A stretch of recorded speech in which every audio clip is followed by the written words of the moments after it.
સંમત 1989 પ્રભુશ્રી કહે સંભાવ કડે માણે કડે સમ્યક્ત્વ પહેલા પણ સંભાવની પ્રાપ્તિ અર્થે સંભાવ કરવાનો અભ્યાસ કરવાથી તે રૂપ થવા યોગ્ય છે જી. પ્રભુશ્રી કહે સંભાવ આત્માનું ઘર છે. આત્મા ક્યાં રહે? સંભાવમાં. આપણે વિભાવમાં રહીએ છીએ. સંભાવ આપણા જો સ્વભાવ છે ભૂલી ગયા છે. તેમાં રાગદ્વેષ છે જ નહીં. રાગદ્વેષ નો જઈએ એટલે આપણે સંભાવથી વિશેષ ભાવ કર્યો, વિભાવમાં ગયા, માટે આપણે બંધાઈએ છીએ. પ્રવૃત્તિ સંભાવ કડે માણે કડે, ભગવાન મહાવીર સ્વામીના વચન છે. કડે માણે કડે એટલે કરાતું હોય તે કર્યું કહેવાય. જે કામ કરાતું હોય તે પણ કર્યું કહેવાય. કે ભાઈ ક્યાં ગયા છે? તો અમદાવાદ, અને હજુ તો સ્ટેશને પહોંચ્યા હોય, પણ એ કહેવાય કેમ કે હવે અમદાવાદ જવાના છે. એમ કડે માણે કરે. જેમ કે આપણે અહીંયા બધા ભક્તિ સ્વાધ્યાય માટે અહીંયા આવ્યા, સત્સંગ કરીએ તો આપણે શું કહેવાય કે બધા ધર્મ કરીએ છીએ. જ્યારે ખરેખર ધર્મ તો ક્યારે પ્રગટે? સમ્યક દર્શન પછી. તો આ કારણ છે, સંકિતનું કારણ છે. આ ધર્મ, વ્યવહાર ધર્મ એ નિશ્ચયનું કારણ થશે. માટે નિશ્ચયની અપેક્ષાએ વ્યવહાર ધર્મને પણ ધર્મ કહેવાય. ધર્મ પ્રગટ્યો નથી હજુ. વસ્તુ સ્વભાવો ધમ્મો, ધર્મ તો આગળ પ્રગટશે, પણ એને પણ ધર્મ કહેવાય. એમ જે આગળનું નિમિત્ત કારણ હોય એને પણ એ રીતે કહી શકાય છે. કડે માણે કડે કરાતું હોય તે કર્યું કહેવાય. સમ્યક્ત્વ પહેલા પણ સંભાવની પ્રાપ્તિ અર્થે સંભાવ કરવાનો અભ્યાસ કરવાથી તે રૂપ થવા યોગ્ય છે. ત્યાં શું આપણે થયું કહેવાના હશે પ્રભુશ્રી કે સંભાવ, ખરેખર સંભાવ તો સમ્યક દર્શન પછી આવશે. તો પછી આપણે નહીં કરવો? પ્રભુશ્રી કે કરવો, એના વગર સંકિત પણ નહીં આવે. સમ્યક્ત્વ પહેલા પણ સમભાવની પ્રાપ્તિ અર્થે, મારે સંભાવમાં જવું છે, એની પ્રાપ્તિ અર્થે સંભાવ કરવાનો અભ્યાસ કરવાથી તે રૂપ થવા યોગ્ય છે. મારે પણ રાગ પણ કરવો નથી, દ્વેષ પણ કરવો નથી, એવી સંભાવ વૃત્તિ રાખવી છે. ક્રોધમાનમાં જવું નથી. ભાવ તો કરી શકાય, એનો અભ્યાસ કરી શકાય. ધીમે ધીમે ક્રોધના પ્રસંગોમાં ક્ષમાભાવ કેળવે તો એ આગળ જતા ટકી શકે. એટલે પ્રભુશ્રી કે આવો અભ્યાસ કરશો તો એ સંભાવ આવશે, પણ એકદમ નહીં આવે. સમ્યક્ત પહેલા પણ સંભાવની પ્રાપ્તિ અર્થે સંભાવ કરવાનો અભ્યાસ કરવાથી તે રૂપ થવા યોગ્ય છે. તેનું અભ્યાસ વખતના સંભાવનું તેવું ફળ.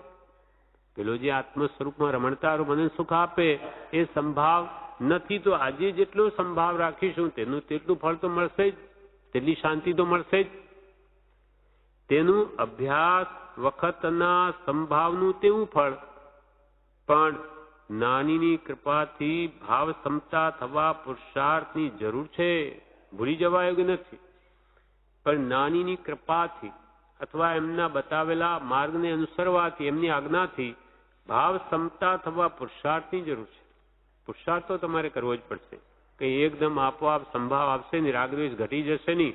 તમે વિચારીને રાગદ્વેષ ન ઘટાડો તો કે આપોઆપ ઘટવાના નથી. અને આપોઆપ ઘટવાનો હોય તો અનાદિકાળના પરિભ્રમણો નહીં ઘટ્યા હોય? નથી ઘટ્યા, માટે તમારે જાતે ઘટાડવા પડશે. પણ જ્ઞાનીની કૃપાથી ભાવ ક્ષમતા થવા, ભાવમાં ક્ષમતા આવવી, ભાવ ક્ષમતા થવા પુરુષાર્થની જરૂર છે. ભૂલી જવા યોગ્ય નથી. પ્રભુ કે આ વાત મેં ભૂલ્યું નહીં. સંભાવ મારે જોઈએ છે, લાવવો છે. મારાથી થતો નથી. ક્રોધના નિમિત્તોમાં તણાઈ જાઉં છું, પણ આ ક્રોધ કરવા યોગ્ય તો નથી. મારી ભૂલ થઈ ગઈ. મારે તો સંભાવમાં રહેવું છે. એવી જાગૃતિ તો જોઈશે જ. પણ નાનીની કૃપાથી ભાવ ક્ષમતા થવા પુરુષાર્થની જરૂર છે. ભૂલી જવા યોગ્ય નથી. વળી કાર્તિક સુદ 11 સંમત 1989 ના દિવસે પ્રભુશ્રી બોલ્યા, પેલા બે ગાથા બોલી. વસ્તુ સ્વભાવ વિચારતા શરણયાપકો આપ, વ્યવહારે પણ પરમ ગુરુ અવર સકલ સંતાપ. આ કોઈ બીજા શાસ્ત્રમાંની છે. પછી એ જ ભાવની કૃપાલદેવ પણ કહી છે વસ્તુ સ્વભાવ વિચારતા શરણ આપકું આપ, વ્યવહારે પણ પરમ ગુરુ અવર સકલ સંતાપ. એ જ ભાવની કૃપાલદેવી ગાથા, કૃપાલદેવની. વ્યવહાર સે હૈ દેવ જીન, નિશ્ચય સે હૈ આપ, યહી બચન સે સમજ લે જીન પ્રવચન કી છાપ. બેનો ભાવ એક જ છે કે વસ્તુ સ્વભાવ વિચારતા શરણ આપકું આપ. વસ્તુનો સ્વભાવ, આત્મા પણ એક વસ્તુ છે અને શરીર આદિ બધી જડ વસ્તુ છે. તો એ વસ્તુનો સ્વભાવનો વિચાર કરતા કે મારો આત્મા આ દેહથી ભિન્ન છે, જડ વસ્તુથી મારું ચેતન એવો આત્મા જુદો છે, કેમ કે બેના લક્ષણ જુદા છે. વસ્તુ સ્વભાવ વિચારતા, વસ્તુનો સ્વભાવ વિચારતા જડ કે ચેતનનો શરણ આપકું આપ. પોતાને જ પોતાનું શરણ છે. વ્યવહારથી આપણને કૃપાલદેવ કે કોઈ જ્ઞાની પુરુષ બતાવે કે અનંત જ્ઞાન દર્શનથી યુક્ત તું આત્મા છો, આ તારું સ્વરૂપ છે અને રૂપ રસ ગંધ સ્પર્શ એ પૂતગલનું સ્વરૂપ છે, એમ જ્ઞાની જે બતાવે એ વ્યવહારથી ગુરુ છે. નિશ્ચયથી તો પોતાનો ગુરુ પોતે જ. કેવી રીતે? તો જ્ઞાની બતાવે કે દેહથી તું ભિન્ન છો, પણ પોતે માને જ નહીં તો જ્ઞાની શું કરે? અને નિશ્ચયથી સ્વસ્વભાવને જ્યારે માનશે તો પોતે જ પોતાનું ગુરુ બની જશે, અનુભવ, આત્માનુભવ કરીને. વસ્તુ સ્વભાવ વિચારતા શરણ આપકું આપ, વ્યવહારે પણ પરમ ગુરુ અવર સકલ સંતાપ. નિશ્ચયથી તો પોતે જ પોતાનો ગુરુ અને વ્યવહારથી પરમ ગુરુ, સદગુરુ, આપણા ગુરુ, પણ અવર સકલ સંતાપ. બીજો બધો સંતાપ છે એમાં કાંઈ તત્વ નથી સંસારમાં, બીજો અસાર છે. આ જ ભાવ કૃપાલદેવે કહ્યો. વ્યવહાર સે હે દેવ જીન, વ્યવહારથી તો જીન કોણ? દેવ, દેવ તત્વ, જીનેશ્વર દેવ, તીર્થંકરો એ દેવ તત્વ કહેવાય. પણ નિશ્ચયથી તો નિશ્ચય સે આપ, પોતે જીન છે, જીન પરમાત્મા છે. પણ यही बचन से समझ ले जिन प्रवचन की छाप, કે જીનનું પ્રવચન કેવું, પ્રકૃષ્ટ વચન કેવું. એ કે છે કે તું પોતે જ પરમાત્મા છે. એમ નથી કહેતા અમે જ પરમાત્મા છીએ, તું મારે શરણે આવ, તારા બધા પાપ હરી લઉં. નહીં, કે નિશ્ચયથી તું જ પરમાત્મા. અમે તો તને માર્ગ બતાવીએ, એ પ્રમાણે કરે તો તું પણ અમારે જેવો જ થાય. મોટા ભાગે બીજા વૈષ્ણવાદી માન્યતાઓ કેવી, આ સ્વામિનારાયણ વગેરે, કે ઈશ્વર તો છે ઉપર, આપણે સ્વામિનારાયણ એમ માનતા કે આપણે ત્યાં જઈને પછી ઈશ્વરની સેવા કરવાની. ઈશ્વર ત્યાં છે, આપણે મોક્ષમાં જઈશું, ત્યાં શું કરવું? ઈશ્વરની સેવામાં રહેવું અને ત્યાં રહેવું, એ જ મોક્ષ. અને કોઈ દેવલોક આદિમાં જવું એને જ મોક્ષ માને. એમ જુદી જુદી માન્યતા જ્યારે, અથવા વેદાંત શું કહે કે ઈશ્વર તો એક જ, તમારે બધું એમાં ભળી જવાનું. સૂર્યની કિરણની જેમ સાંજે સૂર્યાસ્ત થાય એટલે કિરણો બધી એમાં ભળી જાય, તેમ તમે મોક્ષ પામશો એટલે તમે, તમારો આત્મા એ આત્મામાં ભળી ગયો, એટલે આપણું અસ્તિત્વ ગયું, સાવ નાશ પામી ગયું. જ્યારે ભગવાન તીર્થંકરો શું કહે કે તું અમારા જેવો જ છું, કોઈ ફરક નથી અમારામાં ને તારામાં, તું તારા કર્મો નિવારે તો તું અમારા જેવો પરમાત્મા બની જાય. એટલે આ ભગવાનની કે જે એ બચન છે સમજ લે જીન પ્રવચન કી છાપ. જીન પ્રવચનની કેવી છાપ? એ તો કે છે તું મારા જેવો જ છે, અમે તો વ્યવહારથી છીએ તારા ગુરુ કે દેવ, બાકી ખરેખર તો તું જ તારો ગુરુ છે ને તું જ દેવ તત્વ છે. આ પ્રમાણે નિશ્ચય સદગુરુ પોતાનો આત્મા છે. પ્રભુશ્રી આ ગાથાઓ કહીને કે છે આ પ્રમાણે નિશ્ચયથી જોતા સદગુરુ પોતાનો જ આત્મા. આ પ્રમાણે નિશ્ચય સદગુરુ પોતાનો આત્મા છે. હવે પ્રભુશ્રી ફરી આગળ કે છે બોધમાં,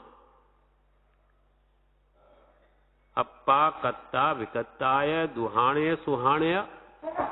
ભગવાન મહાવીર સ્વામીનું ઉત્તરાધીન સૂત્ર, જે ભગવાનનો અંતિમ ઉપદેશ, મોક્ષે પધારતા છેલ્લો ઉપદેશ જે આપ્યો તે ઉત્તરાધીન સૂત્ર છે. અપ્પા એટલે આત્મા, અપ્પા કત્તા વિકત્તાય એટલે આત્મા જ કરતા છે. કોનો? દુહાણ્ય સુહાણ્ય, દુઃખનો કે સુખનો.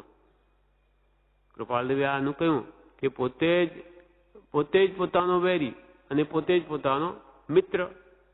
પોતે જો ઈચ્છે તો આત્માને અનુસુખ અપાવી શકે, અને પોતે જો ખોટા કામોમાં મનને લગાડે તો પોતે જ નરકે લઈ જાય પોતાને, બીજું કોઈ લઈ જતું નથી, કોઈ ઈશ્વર નથી લઈ જતા.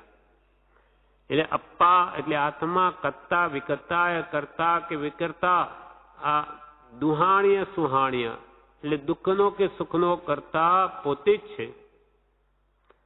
આત્મા જ સુખનો અને દુઃખનો દેનાર છે. સદગુરુ ઉપદેશ આપી ઉભા રહે. પ્રભુ કે સદગુરુ તો ઉપદેશ આપી ઉભા રહે, તે પ્રમાણે કરવું કે ન કરવું એ તો આપણો આત્મા વિચારે. ત્યારે સદગુરુ ઉપદેશ આપી ઉભા રહે. બ્રાહ્મણ પરણાવી આપે પણ ઘર ન ચલાવી આપે. પ્રભુ કે બહાર બ્રાહ્મણ હોય તે પરણાવી આપે, લગ્ન કરી આપે, કઈ બધી ઘર વખતે સામગ્રી મેળવી આપે, એ તો તમારે કરવાનું. તેમ જ્ઞાની પુરુષો તો મુક્તિનો માર્ગ બતાવે, પણ એ માર્ગ પર ચાલવું તો તમારે પડશે. એટલે કે રાગદ્વેષ તમારે છોડવા પડશે. જ્ઞાનીઓ કે ભાઈ રાગદ્વેષ છોડવા, કસાય ભાવોને મૂકવા તો મુક્તિએ જવાય, તો એ બતાવ્યો માર્ગ. હવે એ પ્રમાણે કરવું આપણે પડશે. બ્રાહ્મણ પરણાવી આપે પણ ઘર ન ચલાવી આપે. પોતે બોધ પ્રમાણે વર્તે નહીં અને અવળો ચાલે તો સદગુરુ શું કરે? જ્ઞાનીઓ બોધ આપે, પોતે પ્રભુ તે પ્રમાણે વર્તે જ નહીં તો જ્ઞાની શું કરે? આપણે આણંદ જવું હોય કે મુંબઈ જવું હોય તો એ માર્ગ કોઈને પૂછીએ ત્યારે કે ભાઈ તમે અહીંયાથી આણંદ જજો, પછી બીજી ગાડી મળશે, એમ મુંબઈ જજો, આમ બધું થશે. અથવા મોટર હોય તો આ પ્રમાણે વચ્ચે આ ગામથી તમારે ટર્ન લેવાનો વગેરે બતાવે. પછી આપણે કહીએ કે તમે સાથે ચાલો અથવા તમે લઈ જાઓ ને. અરે ભાઈ કઈ હું નવરો થોડી છું, તમે પૂછ્યું એટલે માર્ગ બતાવી દીધો, જવું તો તમારે જ પડશે. એમ જ્ઞાનીઓ માત્ર માર્ગના ઉપદેષ્ટા છે. મોક્ષનો માર્ગ એમના અનુભવમાં છે, જાણવામાં છે, એટલે બતાવી દીધો કે આ પ્રમાણે તમે ક્રિયાઓ કરો તો તમે સર્વ દુઃખથી છૂટી જશો. પણ આ રીતે આપણે કરીએ નહીં તો આપણે માર્ગ પૂછ્યો કોઈને મુંબઈનો, પણ અહીંયાથી ચાલીએ જ નહીં તો કોઈ દિવસ મુંબઈ અહીંયા આવે નહીં કે ભાઈ મારે મુંબઈ જવું છે, મુંબઈ જવું છે, પણ પગ ઉપાડે જ નહીં. મારે મોક્ષે જવું છે, પણ મોક્ષ પ્રાપ્તિના ઉપાય કંઈ કરવા નથી તો મુક્તિ કદી મળે નહીં. જે જે પ્રકારની ક્રિયા કરવી હોય, ફળ લેવું હોય, તે પ્રકારનો પુરુષાર્થ કરવો જ પડે.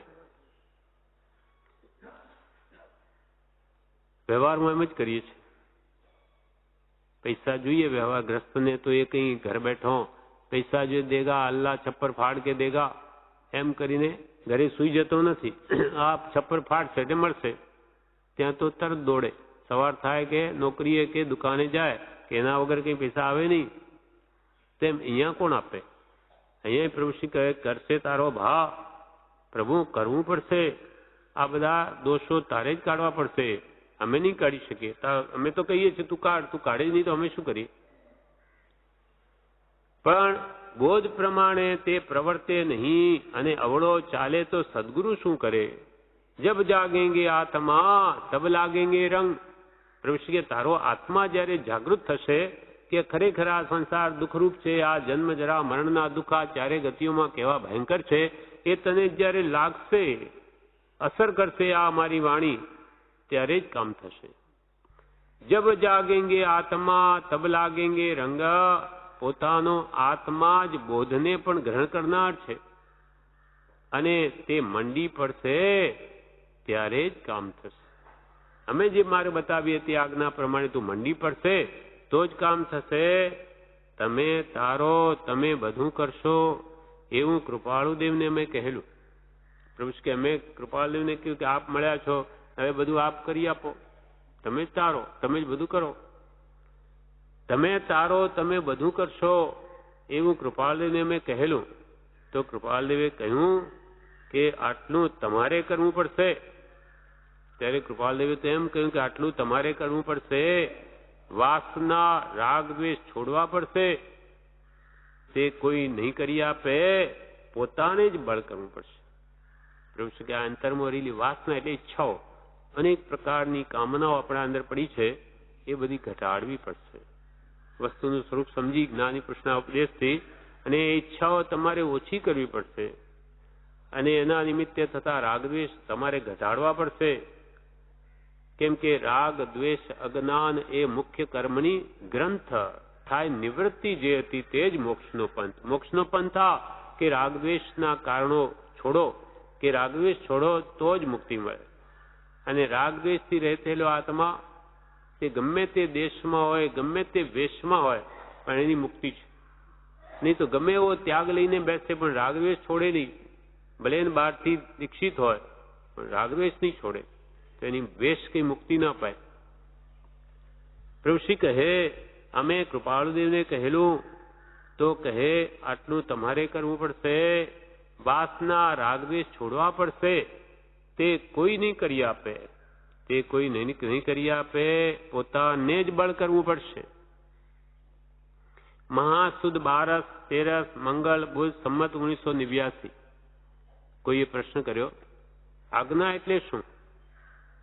ત્યારે પ્રભુશ્રી કહે સત્પુરુષ ઉપર એવી શ્રદ્ધા કે તે કહે છે તે સાચું છે, તેના ઉપર પ્રેમ થાય, તેના વચનનું શ્રવણ થાય, તે સાંભળીને સાચું માને અને તે પ્રમાણે વર્તવાના ભાવ થાય, એ પ્રમાણે ભાવનું પલટવું તે આજ્ઞા છે. આજ્ઞા એટલે શું? તો કે સત્પુરુષ ઉપર એવી શ્રદ્ધા થાય. આપણા માટે કૃપાલે કે કૃપાળુ દેવ જેમ કહે છે તેમ જ મોક્ષ માર્ગ છે, તે જ સાચું છે, એમ જ છે. મારે આ જન્મજરામણથી છૂટવું હોય તો એ કે એમ જ કરવું તો જ છૂટાશે. સત્પુરુષ ઉપર એવી શ્રદ્ધા કે તે કહે તે સાચું છે અને તેના ઉપર પ્રેમ થાય. કૃપાળુ દેવના અનંત ગુણો છે એ પ્રગટ થયેલા, આપણા બધા ઢંકાયેલા છે. એટલે એવા ગુણી પુરુષ પ્રત્યે પ્રેમ આવે, ગુણો પ્રત્યે અનુરાગ થાય.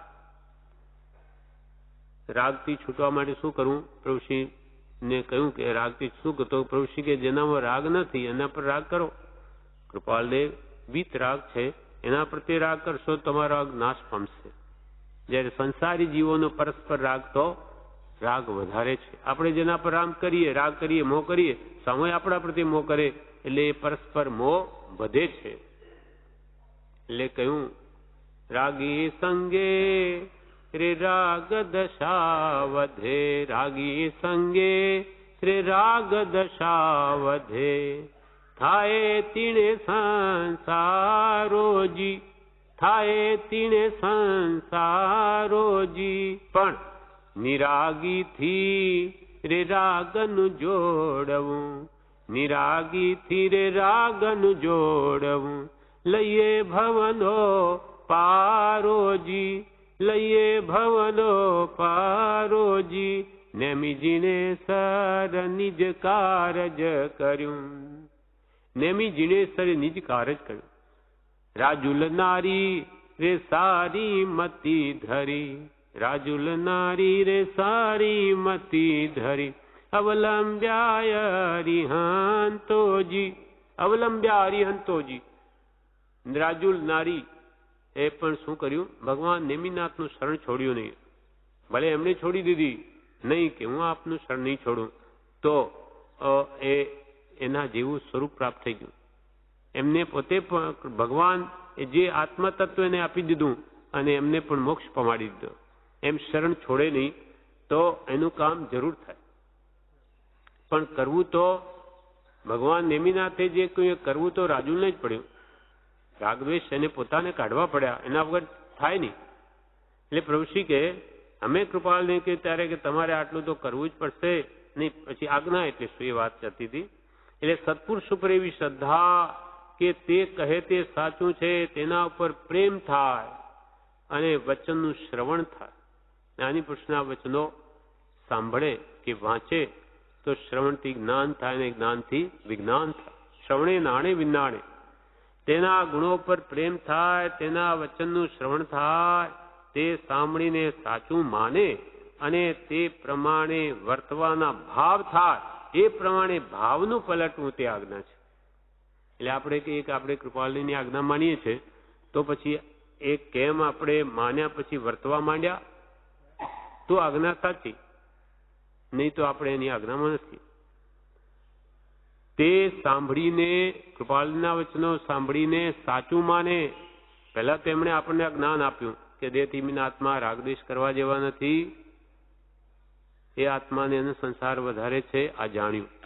હવે તે પ્રમાણે આપણે વિશ્વાસ બેઠો તો કે હા, વાત તો સાચી છે. રાગ તો આગ જેવો છે, બાળે છે, મોહ છે, દુઃખી કરે છે. એ ભાવ શ્રદ્ધાનમાં આવ્યો તો પછી રાગ ઘટાડવામાં રહે. યથાશક્તિ રાગના નિમિત્તો સેવેની, કે રાગ થતો એને મનથી પાછું વાળે, મનથી, તો એનો પુરુષાર્થ સાચો, તો એને આજ્ઞા પાડી કહેવાય. એ તો કૃપાલદેવ કે બધું સાચું, પણ એથી શું થઈ ગયું? કહેવા માત્રથી કામ નહીં થાય, પણ કહેવા પછીનો જે ક્રમ છે, જ્ઞાન પછીનો ક્રમ દર્શન શ્રદ્ધા, અને ત્યાર પછીનો ચારિત્ર વર્તન, એ આવે તો જ કાર્યસિદ્ધિ થાય. એટલે પ્રભુશ્રીએ જ ભાવ કહ્યો આજ્ઞાના અર્થમાં કે તે સાંભળીને સાચું માને, સાંભળીને કે વાંચીને જાણીને તેને સાચું માને, આ શ્રદ્ધા અથવા દર્શન, અને તે પ્રમાણે વર્તવાના ભાવ થાય, ચારિત્ર માં આવે, વર્તનમાં એ પ્રમાણે ભાવનું પલટવું, તે આજ્ઞા છે. ચૈત્રવદ ચોથ સંમત 1989. જગત આત્મરૂપ માનવામાં આવે,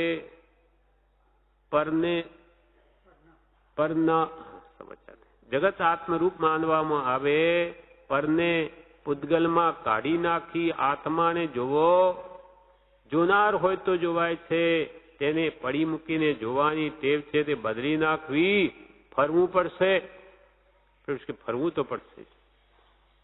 જે સંસાર તરફ વૃત્તિ છે એ આત્મા તરફ કરવી પડશે. બહિર્મુખ વૃત્તિને હવે આત્મસન્મુખ, અંતર્મુખ થવું પડશે, તો જ પરમાત્મા સ્વરૂપ પ્રાપ્ત થશે. બહિરાત્મા, અંતરાત્મા અને પરમાત્મા. આપણે બધા બહિરાત્મા છીએ, આપણી વૃત્તિ સંસારમાં છે, એ ત્યાંથી ઘટાડી હવે સત્પુરુષમાં લાવે તો એ અંતરાત્મા, એ શુદ્ધ આત્મા છે, એ તરફ વૃત્તિ થાય. સજાત્મ સ્વરૂપ ધ્યાન ધરે તો એ અંતરાત્મા થાય. એમાંથી પછી એ સ્વરૂપને ધ્યાવતો ધ્યાવતો પછી અંતે પોતાના સહજાત્મ સ્વરૂપને અનુભવે અને કેવળનાન પામે, ત્યારે એ સંપૂર્ણ પરમાત્મા બને છે. આ પ્રમાણે સમય થઈ ગયો છે, એટલે આ પ્રમાણે હવે આગળ આપણે આવતીકાલે ચૈત્રવદ ચોથ સંમત 1989. એમાં પ્રભુશ્રી કહે જગત આત્મા રૂપ માનવામાં આવે, કૃપાલજીનું વાક્ય, જગત આત્મા રૂપ માનવામાં આવે, પરને પૂતગલમાં કાઢી નાખી આત્માને જોવો. જોનાર હોય તો જોવાય છે, તેને પડી મૂકીને જોવાની ટેવ છે તે બદલી નાખવી. ફરવું પડશે. કૃપાલદેવે કહ્યું જગત આત્મા રૂપ જોવામાં આવે, માનવામાં આવે. એટલે હું જેવો આત્મા, તેમાં બધા જ આત્મા છે. કોઈ સ્ત્રી નથી, પુરુષ નથી, વાણીઓ, બ્રાહ્મણ, નાનો મોટો કે ગરીબ કે ધનવાન કોઈ નથી. આત્મા તો શુદ્ધ બુદ્ધ ચૈતન્ય ઘન છે, સ્વયં જ્યોતિ સુખધામ છે, અજર અમર અવિનાશી છે. કોઈ જરાવસ્થાએ આત્મા નથી, મરણે નથી, બાલ્યાવસ્થાએ નથી, અને પરમાત્મ સ્વરૂપ બધાનો આત્મા છે, સહજાત્મ સ્વરૂપ છે. એમ જગત આત્મા રૂપ માનવામાં આવે, એટલે કે બધા મહારાજ એવા આત્મા જ છે. એવો ભાવ જ્યારે ઉપજે છે ત્યારે એને કોઈને દુઃખ આપવાનો ભાવ નહીં થાય. જગત આત્મરૂપ માનવામાં આવે, પરને પૂતગલમાં કાઢી નાખી આત્માને જોવો. આપણને જે શરીર આદિ દેખાય છે એને કે પૂતગલમાં કાઢી નાખવું. એ તો ચામડા હાડકા એ પૂતગલનું રૂપ, એ આત્માનું નહીં. જ્ઞાન દર્શન ચારિત્રમય આત્મા છે. જાણવું, દેખવું, સભામાં સ્થિર રહેવું એનો સ્વભાવ છે, એનું ધન છે, આત્માનું સ્વરૂપ છે. એટલે પર ભાવોને પૂતગલમાં કાઢી નાખી આત્માને જોવો. આવી દ્રષ્ટિ જ્ઞાનીઓની હોય છે, દ્રવ્ય દ્રષ્ટિ જેને. એટલે પ્રભુશ્રી કહે પ્રભુ અમને તો બધા આત્મા દેખાય છે. આપણને શું કહે પ્રભુશ્રી કે અમને તો આ બધા આત્મા દેખાય છે, અને જે આ શરીર છે એ તો મળદું છે, જળ છે. એવી દ્રવ્ય દ્રષ્ટિ એમને આત્માનો અનુભવ થવાથી અંતરમાં વર્તે છે, માટે બધામાં આત્મા દેખાય છે. ત્યાં રાગદ્વેષ નથી થતો, કે બધા આત્મા પરમાત્મા સ્વરૂપ છે. જગત આત્મ રૂપ માનવામાં આવે, પરને પૂતગલમાં કાઢી નાખી આત્માને જોવો. પ્રભુ હવે આત્માને જુઓ, કેમ કે આત્મ ભાવના ભાવતા જીવ રહે, કેવળ જ્ઞાન રહે. દેહ ભાવ દેહ જોશો તેથી કેવળના નહીં થાય, પણ બધામાં આત્મા જોશો, તમારામાં આત્મા જોશો, તમારું વાસ્તવિક જ્ઞાન દર્શન જે સ્વરૂપ છે એ રાગદ્વેષ રહિત છે, એ જો જોવાની દ્રષ્ટિ કેળવશો તો તમને આત્માનું જ્ઞાન થશે, ભાન થશે ને આગળ જતા કેવળ જ્ઞાન થશે. એ પરને પૂતગલમાં કાઢી નાખી આત્માને જોવો, જોનાર હોય તો જોવાય છે. તમે કે જોવાની દ્રષ્ટિ કેળવો તો જોવાય છે. તમે આત્મદ્રષ્ટિ બધામાં કેળવો, જોવાની તો જોવાય જ છે. કેમ કે જ્ઞાનીઓ એમ જુએ છે માટે કે છે. જોનાર હોય તો જોવાય છે. તેને પડી મૂકીને જોવાની ટેવ છે તે બદલી નાખવી. એટલે હવે પર પૂતગલને જોવાની વૃત્તિ પડી મૂકી, એ ટેવ પડી ગઈ છે અનાદિથી, એ હવે કે છે બદલી નાખવી અને ફરવું તો પડશે. પ્રભુશ્રી કે આ પૂતગલ દ્રષ્ટિ મૂકીને આત્મદ્રષ્ટિ કરવી જ પડશે. એના માટે જ આ મંત્ર આપ્યો કે આત્માની ભાવના ભાવો ભાવો ભાવો. એ સહજાત્મ સ્વરૂપ એ આત્મ ભાવના છે. એને ભાવો કે હું સહજ આત્મ સ્વરૂપ છું, શુદ્ધ આત્મ સ્વરૂપ, ને બધા જ પ્રાણીઓ શુદ્ધ આત્મા જ છે, નિશ્ચયને મૂળ સ્વરૂપે.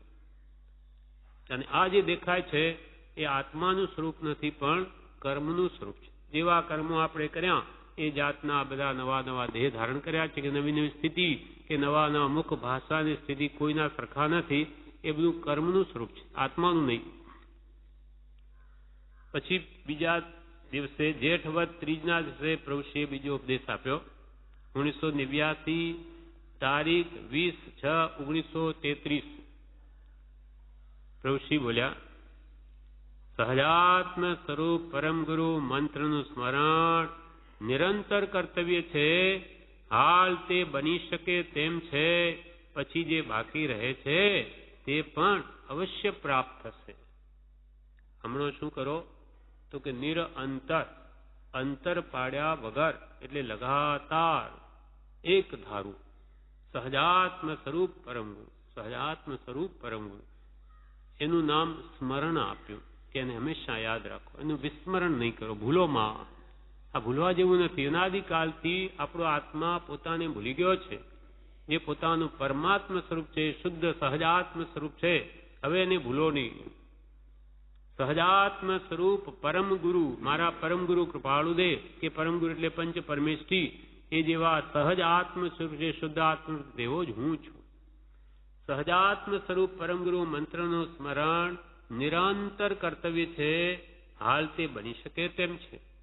કેમ કે આપણે મનુષ્ય છીએ, આપણે ઢોર પશુ નથી, કે નારકીમાં નથી, કે ત્યાં અત્યંત દુઃખમાં ભાવ ટકવો મુશ્કેલ છે, કે દેવલોકમાં સુખ સમૃદ્ધિ એટલી કે ત્યાં પણ આવો આત્મભાવ નિરંતર રહેવો ત્યાં દુર્લભ છે. તો આ તમારે દેવલોક જેવા સુખ નથી, નરક જેવા દુઃખ નથી, ઢોર જેવી જડ અવસ્થા નથી, એટલે બુદ્ધિહીનતા નથી, બુદ્ધિની મંદતા નથી. માટે તમે આ ભમો કરી શકો એમ છો. આત્મભાવ, આત્મવિચારણા આ રાખી શકો એમ છો કાયમ. હાલ તે બની શકે તેમ છે, પછી જે બાકી રહે છે તે પણ અવશ્ય પ્રાપ્ત થશે. જો તમે ઉપયોગપૂર્વક આ સહજાત્મ સ્વરૂપ જે કૃપાળુ દેવની મુખ્ય આજ્ઞા છે, એ આજ્ઞાને જો ટકાવી રાખશો તો તમને જે બાકી રહે છે તે પણ અવશ્ય પ્રાપ્ત થશે. હજી શું બાકી રહે? આત્મદર્શન. પહેલા સમકીત, પછી કેવળ જ્ઞાન આવે. આ તો આત્મભાવના ભાવા કોઈ પુરુષાર્થ, એનું ફળ આત્મદર્શન છે, આત્મજ્ઞાન છે, સમ્યક દર્શન છે.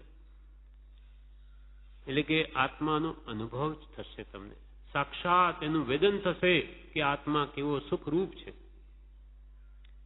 અનુભવ ચિંતામણિ રતન, અનુભવ હૈ રસકૂપ, અનુભવ માર્ગ મોક્ષ કો, અનુભવ મોક્ષ સ્વરૂપ. આત્માનો જે અનુભવ છે, અનુભવ ચિંતા મણિ રતન, અનુભવ હૈ રસકૂપ, જાણે રસનો કૂવો. આત્મા અનુભવ અનંત સુખરૂપ છે અને એ જ મોક્ષનો માર્ગ છે. ત્યાંથી મોક્ષની શરૂઆત થાય છે.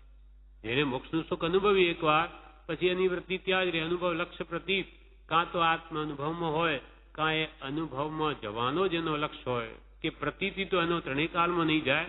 કે સુખ શું? તો કે સુખ આત્મ સ્વભાવમાં રહેવું એ સુખ છે. વિકલ્પ બધા જ દુઃખરૂપ ભાષે એને, એવો નિર્ણય થઈ જાય છે. એટલે કહ્યું કે પ્રતિવય પરમ નિજ ભાવ પરમાર્થે સમકીત જેને થયું તેને અનુભવ લક્ષ્ય પ્રતીત વર્તે. કાં તો આત્માનુભવ, કાં આત્માનુભવમાં જવાનો જ લક્ષ્ય, કાં એ જ સુખરૂપ જેવી પ્રતીતિ કરી જાય નહીં, અથવા હું આત્મા જ છું એ ભાવ જાય નહીં. એટલે પ્રભુશ્રી કહે સહજાત્મ સ્વરૂપ પરમ ગુરુ મંત્રનું સ્મરણ નિરંતર કર્તવ્ય છે. હાલ તે બની શકે તેમ છે. પછી જે બાકી રહે છે એટલે કે આત્મદર્શન નિશ્ચય સંકિત, પછી જે બાકી રહે છે તે પણ અવશ્ય પ્રાપ્ત થશે. કારણ ઉપાસે દુઃખના તો દુઃખાકર મૂંઝવે તેમ સહજાત્મ સ્વરૂપનું ધ્યાન શ્રદ્ધાન રૂપે કરે તે વ્યવહાર સંકિત છે. એનું ફળ નિશ્ચય સમ્યક દર્શન જ આવશે. કેમ કે સાચા ગુરુ મળ્યા, એની આજ્ઞા સતની ચિનગારી છે. એટલે એનો જે પુરુષાર્થ જે કરે સતને પામે જ. એટલે પ્રભુશ્રી જે બાકી રહે છે તે પણ અવશ્ય પ્રાપ્ત થશે. એટલે પ્રભુશ્રી કે આ મંત્ર જેવો તેવો નથી. આ મંત્ર આપીએ છે તે આત્મા જ આપીએ છે. હવે કે પ્રગટા પુરુષાર્થ ને આધીન છે તારો પુરુષાર્થ જેટલો વિશેષ તો વહેલો પ્રગટે, નહીં તો ટાઈમ લાગશે. પણ પુરુષાર્થ કરે આ માર્ગ આ છે સતની ચિનગારી. સત પુરુષે આપેલું આ સાધન છે, માટે સત એવો આત્મા જરૂર પ્રગટ થશે. શ્રાવણ વદ અમાવસ સોમ સંમત 1989 તારીખ 21/8/1933 સમયસારના આશ્રવ અધિકારના વાંચનમાં જ્ઞાની સાથી કહેવાય છે એ પ્રશ્ન પ્રસંગે પ્રભુશ્રી બોલ્યા. સમયસાર વંચાતો હશે એમાં આશ્રવ અધિકાર આવ્યો, તેમાં જ્ઞાની સાથી કહેવાય છે એ પ્રસંગે પ્રભુશ્રી બોલ્યા. તેનો શું મર્મ છે, શું રહસ્ય જાય છે, આ મર્મ શું આ વાત આવી એમાં કયું રહસ્ય જાય છે. પછી પોતે જ બોલ્યા કે સત્પુરુષ ઉપર શ્રદ્ધા થાય. પહેલામાં પહેલું આ કર્મોના આશ્રમને રોકવાનું મૂળભૂત કારણ શું? આવતા કર્મોને રોકવા. તેના માટે પ્રથમ સત્પુરુષ ઉપર શ્રદ્ધા થાય. પહેલા કૃપાળુ દેવ સત્પુરુષ છે. સત એટલે શુદ્ધ આત્માને પામેલા પુરુષ છે એવો નિર્ણય થવો જોઈએ. પ્રથમ સત્પુરુષ ઉપર શ્રદ્ધા થાય. શાસ્ત્ર વાંચનથી તે શ્રદ્ધાને પોષ મળે. શાસ્ત્ર વાંચન વડે કૃપાળુ દેવ પ્રત્યે આપણને શ્રદ્ધા થઈ કે આ સાચા પુરુષ છે, આત્મજ્ઞાની પુરુષ છે, અને એનાથી મારો ભવ રોગ સંસાર રોગ મટી શકે એમ છે, એ સાચા વેદ છે. આત્મભ્રાંતિ મટાડવા માટે એવું શ્રદ્ધાન થઈ ગયું હોય તો શાસ્ત્રના વાંચનથી તે શ્રદ્ધાને પોષણ મળે છે. એમના વચનો જેમ જેમ કૃપાળુદેવને વાંચીએ તેમ એમાં શ્રદ્ધા દ્રઢ થાય કે ખરેખર આ સત્પુરુષ છે. એમાં કોઈ વિષય કશાયને પોષણની વાત જ નથી. ત્યાગ વૈરાગ ઉપશમ ભક્તિ કેમ વધે, આત્મશાંતિ કેમ થાય, ઈચ્છાઓ કેમ ઘટે, એવો જ જેનો બોધ છે. તેથી શ્રદ્ધા દ્રઢ થતી જાય. શાસ્ત્રના પહેલા તો સત્પુરુષ ઉપર શ્રદ્ધા થાય, પછી શાસ્ત્રના વાંચનથી તે શ્રદ્ધાને પોષ મળે અને આત્મા ઓળખવા જીવને તીવ્રતા જાગે. પછી આત્માને ઓળખવાની આપણે પણ તીવ્ર જિજ્ઞાસા જાગે કે આવો શુદ્ધ આત્મા અનંત જ્ઞાન દર્શન સુખ વીર્યનો સ્વામી છે અને એ જ હું છું, તો મારે પણ એની પ્રાપ્તિ કરવી. અને આત્મા ઓળખવા જીવને તીવ્રતા જાગે ત્યારે સત્પુરુષના બોધે એવી શ્રદ્ધા થાય કે આ આત્માનું સ્વરૂપ છે. પછી સત્પુરુષના બોધે એવી આપણને દ્રઢ શ્રદ્ધા થાય કે ખરેખર આ આત્માનું સ્વરૂપ છે. જ્ઞાન દર્શન ચારિત્રમય આત્મા છે. અનંત ગુણનો પિંડ છે, અનંત સુખનો સ્વામી છે. અનંત જ્ઞાન જેનામાં છે, અનંત દર્શન છે, અનંત સુખ અને અનંત વીર્ય છે, એનો સ્વામી આત્મા છે. ત્યારે સત્પુરુષના બોધે એવી શ્રદ્ધા થાય કે આ આત્માનું સ્વરૂપ છે. એટલે જ્ઞાનીને આત્માની શ્રદ્ધા છે તેવી શ્રદ્ધા થાય તે સમ્યક્ત્વ છે. જ્ઞાની પુરુષોને આત્માની જેવી દ્રઢ શ્રદ્ધા છે કે હું આત્મા જ છું. એ શ્રદ્ધા એમની કોઈ કાળે ફરે નહીં. એવું આપણને પણ એવી શ્રદ્ધા થાય કે હું દેહથી હું નહીં, હું દેહાદિ સ્વરૂપ નથી, અથવા દેહ સ્ત્રી પુત્ર આદિ મારા નથી, પણ હું કોણ છું? શુદ્ધ ચૈતન્ય સ્વરૂપ, અવિનાશી, કોઈ કાળે મારો નાશ નથી એવો નિત્ય અવિનાશી એવો હું આત્મા છું એમ આત્મભાવના કરતા રાગ દ્વેષનો ક્ષય થાય. એમ જ્ઞાનીઓની જે આત્માની શ્રદ્ધા છે એવી શ્રદ્ધા આપણને પણ થાય તો એને સમ્યક દર્શન કહ્યું છે. એટલે જ્ઞાનીને આત્માની શ્રદ્ધા છે તેવી શ્રદ્ધા થાય તે સમ્યક તો છે. તેથી કરીને જ્ઞાની કહેવાય છે અને તેમને નિરાશ્રવ કહ્યા છે. આત્માનો ની અનુભૂતિ અનુભવ જ્ઞાનીને હોવાથી એમને સમ્યક દર્શન અથવા સમકીતિ કહ્યા છે અને એમને નિરાશ્રવ કહ્યા છે. જ્ઞાનીને કર્મોનો આશ્રવ નથી.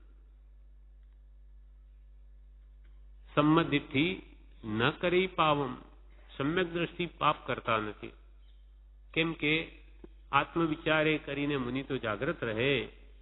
પ્રમાદીને સર્વથા ભય છે, અપ્રમાદીને કોઈ રીતે ભય નથી. એમને તો હંમેશા આત્મવિચારે કરીને અતિ અત્યંત જાગૃતિ વર્તે. જ્ઞાનીને એને કર્મો ક્યાંથી આવે? કોઈ ઈચ્છા જ નથી, અથવા ઈચ્છા અલ્પ માત્ર છે હોય કે જે અપોસી હોય બંધો નિધમ નસમ ન કુણી. અલ્પ માત્ર કર્મ બંધ થાય કે જે જ્ઞાન ધ્યાનથી ખપાવી શકે. નિર્ધ્વંસ પરિણામ એમને થતા નથી, કેમ કે અનંતાનુબંધની કશાય ચાલ્યા ગયા છે. તેથી કરીને પ્રભુ શ્રી કે જ્ઞાની કહેવાય છે ને તેમને નિરાશ્રવ કયા છે. પછી ભાદરવા સુદ 13ના દિવસે ફરી બોધ આપ્યો. તેમાં કહ્યું, સંમત 1989 તારીખ 1/9/1933 સમયસારના બંધ અધિકારના વાંચનમાં અભવ્યને 11 અંગે ભણ્યા છતાં સમકિત નથી. તે પ્રસંગે સમયસાર ગ્રંથ પ્રભુશ્રી આગળ વંચાઈ રહ્યો છે. આશ્રવ પછી બંધ અધિકાર આવ્યો. જીવ અજીવ આશ્રવ સંબર બંધ મોક્ષ નિર્જરા પાપ પુણ્ય વગેરે જે મુખ્ય તત્વો છે તેમાં હવે બંધ અધિકાર કર્મોનો બંધ કેવી રીતે થાય એ આવતા અભવ્ય 11 અંગ સુધી ભણે છતાં એને સમકિત નથી. તો એ પ્રસંગે પ્રભુશ્રી બોલ્યા, દુઃખ આદિ પ્રસંગે જોનાર તે હું છું. દુઃખ આદિ પ્રસંગે જોનાર તે હું છું. કર્મ ફળરૂપ દુઃખ તો શરીરમાં છે. એમ ભેદ જ્ઞાન સદગુરુ દ્વારા ન થયું. તેથી 11 અંગનો અભ્યાસ પણ નિષ્ફળ થયો. 11 અંગ આટલું બધું ભણી લે છતાં પણ એને આત્માનું ભાન નથી, અનુભવ નથી. તો આટલું બધું વિશાળ જ્ઞાન પણ એનું ફોક જાય છે. ભલે પુણ્ય બાંધીને નવગ્રહ સુધી ચાલ્યો જાય પણ એનો મોક્ષ કદી નહીં થાય. કેમ કે અભવી જીવ છે. તો કે એટલું બધું ભણી જ લે ને એને જ્ઞાન કેમ નહીં? તો કે દુઃખ જ્ઞાનીને તો શું હોય કે દુઃખ આદિ પ્રસંગ ગમે તેવા દુઃખ આવે તો આ દુઃખને જોનાર હું છું એમ રહે છે. દુઃખ મને છે એમ જ્ઞાનીને નથી થતું, કેમ કે એ તો દેહથી ભિન્ન થઈને બેઠા છે. દુઃખ આદિ પ્રસંગે જોનાર તે હું છું. કર્મ ફળરૂપ દુઃખ તો શરીરમાં છે. જે કર્મો મેં બાંધ્યા એના જે સુખ દુઃખના અનુભવો એ તો શરીરને થાય છે. એનું વેદન એટલે એનો કર્મ ફળરૂપ દુઃખ તો શરીરમાં છે. એમ ભેદ જ્ઞાન દ્વારા એમ ભેદ પાડી એમ ભેદ જ્ઞાન સદગુરુ દ્વારા જો ન થયું તેથી 11 અંગનો અભ્યાસ પણ નિષ્ફળ ગયો. ગુરુ બિન જ્ઞાન ન ઉપજે, ગુરુ બિન મિલે ન ભેદ, ગુરુ બિન સંશય ના મિટે, જય જય જય ગુરુદેવ. એને તો ગુરુ મળે તો પણ આ શ્રદ્ધા નહીં થાય અભવીના કારણે. એવું પેલા કલ્લું મગ હોય ગમે એટલા એને ઉકાળીએ સીજે જ નહીં. તેમ એવું જ એની પ્રકૃતિ એવી પડી ગયેલી છે અભવેપણાની. એ ગમે એટલો પુણ્યના સાધનો કરે પણ એને મુક્તિનો ભાવ જ અંતરથી નહીં થાય. ઊંડે ઊંડે સંસાર સુખની જ ઈચ્છા રહે છે. એટલે એમ ભેદ જ્ઞાન સદગુરુ દ્વારા એને થયું નહીં અને થાય એવું નથી. એનું એવું જ એનું દળ છે. તેથી 11 અંગનો અભ્યાસ પણ એનો નિષ્ફળ ગયો અભવીનો. દુઃખાદી વખતે દેખનાર જુદો રહે તો સમકિત છે. દુઃખ કે સુખ વખતે પણ એને દેખનાર જુદો રહે, જ્ઞાતા દ્રષ્ટા તો સમકિત છે. અને એવો ભાવ કે છે કેળવવો જોઈએ. દુઃખાદિ વખતે દેખનાર એવો આત્મા જુદો રહે તો સંકિત છે. એકવાર સદગુણાબેન અહીંયા જીન મંદિરની આગળ ઉભા હતા, પહેલા જૂના મુક્ષ હતા. તે વખતે પ્રભુશ્રી બહાર નીકળ્યા એટલે મંદિરમાં જોઈ રહ્યા છે. તે પ્રભુશ્રીએ કહ્યું કે શું જુએ છે? તો કે પ્રભુ આ ચંદ્રપ્રભુની મૂર્તિ. તો કે કોણ જુએ છે? તો હું જોઉં છું. ત્યારે પ્રભુશ્રી કહે કે પ્રભુ આત્મા છે તો જોવાય છે. આ શરીરમાં આપણે હું આ દેહને માનીએ કે આંખ મારી છે એ આંખ જુએ, આંખ નહીં જુએ. આંખ તો મરદાની પણ હોય. આ જોનાર અંદર જે છે આત્મા ચેતન એ છે તો ચંદ્રપ્રભુની મૂર્તિ દેખાય છે, નહીં તો નહીં દેખાય. એટલે ત્યાં લક્ષ્ય રાખો કે જ્યાં દ્રષ્ટિ પડે તે વસ્તુ નહીં પણ એને જોનાર એવો હું છું અંદર તો બોલાય છે, હું છું તો સંભળાય છે, હું છું તો આંખ વડે દેખાય છે. એ હું કરનાર જે છે એ જ આત્મા છે. એ જો શરીરમાં ન હોય તો બધા જ અંગો કોઈ કામ ન કરે. મરદાને આંખે હોય જોઈ ન શકે, કાન હોય સાંભળી ન શકે, મોઢું હોવા છતાં બોલી ન શકે, હાથ હોવા છતાં હાલે જ નહીં. શું થઈ ગયું કે આમાં તે ચૈતન્ય શક્તિ આત્મા જીવ જે કહેતી ચાલ્યો ગયો છે અને એ જ આપણે છીએ. આ હાડકા ચામડા મળમૂત્રની ખાણ આ શરીર એ આપણું નથી. એ આપણે વિચાર વડે કરીને એ ભાવ દ્રઢ કરવો જોઈએ. એ સહેજે ભાવ જતો નથી, અનાદિનો છે. તે જ હું, શરીર એ જ હું, પણ એ તું નહીં, એ દ્રઢ કરાવવું છે. અને એ આત્મા પ્રથમ પદ આત્મા છે આત્મસિદ્ધિમાં કે છપદના પત્રમાં, અને હું નિત્ય છું, ત્રણેય કાળમાં મારો નાશ નથી. એ ભાવ જો બે દ્રઢ થઈ જાય તો એને મરણનો કોઈ કાળે ભય નહીં રહે. હું નિત્ય છું, શાશ્વત રહેનારો. મારો જન્મ જ નથી થયો તો મરણ ક્યાંથી હોય? મારું જન્મે તે મરે, શરીર જન્મ્યું શરીર મરે. હું કોઈ કાળે જન્મ્યો જ નથી, માટે મરણ મારું ત્રણેય કાળમાં નથી. હું શાશ્વત શુદ્ધ બુદ્ધ ચૈતન્ય પરમાત્મા સ્વરૂપ આત્મા છું. અને મારું પરમાત્મા સ્વરૂપ કેમ પ્રગટે તેનો પુરુષાર્થ આ સમ્યક દર્શન આદિ વડે કરવો જોઈએ, જે જ્ઞાની બતાવે છે. દુઃખાદિ વખતે દેખનાર જુદો રહે તો સંકિત છે. આવી ભેદ જ્ઞાનની ભાવના કેળવી પડે. દુઃખ આવે તો કર્મને લઈને શરીરમાં છે મને નથી, જોનાર હું, જાણનાર હું, પર આ પર વસ્તુ કોઈ મારી હોઈ શકે જ નહીં. શરીર પણ મારું નથી. જ્યાં દેહ અપની નહીં ત્યાં ન અપનો કોઈ. ઘર સંપત્તિ પર પ્રગટ હે પરિજન લોય. આ બધા દેખાતા તો સાવ પર છે. કુટુંબાદી સગાવાલા મારા ક્યાંથી હોઈ શકે? આ શરીર પણ જ્યારે દૂધ અને પાણીની જેમ એકમેક રહેલું મારું નથી તો આ તો સાવ જુદા દેખાય છે. મારા કેવી રીતે હોય? ને આપણા બાપ દાદા બધા ગયા, શું મારું કહીને સાથે લઈ ગયા? કોઈનું જતું નથી. મારે આવવાનું નથી. શું કામ આ મમત્વ ભાવ મોહ વધારું કે જે મળતી વખતે મને નડશે? એટલે જીવતા જ મારું કોઈ નથી, હું કોઈનો નથી, કોઈ મારું નથી. એવો આત્મભાવ અંદરથી દ્રઢ કરી લેવો જોઈએ. તો પછી એનું સમાધિ મરણ થાય છે. મરણ વખતે પહેલા વિચારવું હોય કે આ જવાનું છે બધાને, આ દેહ છોડીને બીજા દેહમાં જઈશું, સારા કર્મો કરશું, આગળ વધીશું, મુક્તિ તરફ પ્રયાણ કરીશું, નહીં તો દુર્ગતિમાં જઈશું. મરણ વખતે જો આવી આરાધના નહીં કરી હશે તો અંતમાં પસ્તાવાનું જ રહેશે. મેં જીવનમાં કાંઈ આત્મિત ન કર્યું, હવે મારી ક્યાં ગતિ હશે? હું ક્યાં જઈને પડીશ? કઈ ગતિમાં જઈશ?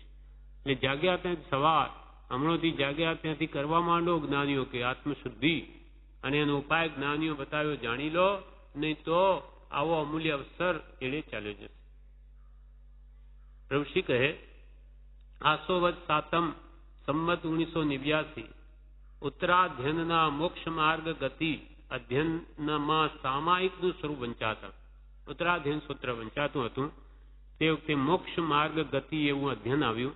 તે નિમિત્તે ત્યાં સામાયિકનું સ્વરૂપ શું એ વાત આવતા પ્રભુશ્રી બોલ્યા, ઘણી વાર સાંભળ્યું હશે પણ સામાયિકનું સ્વરૂપ શું? સામાયિક કરો પણ સામાયિક એટલે શું? ઘણી વાર સાંભળ્યું હશે પણ સામાયિકનું સ્વરૂપ શું? પ્રભુશ્રીએ પ્રશ્ન કર્યો.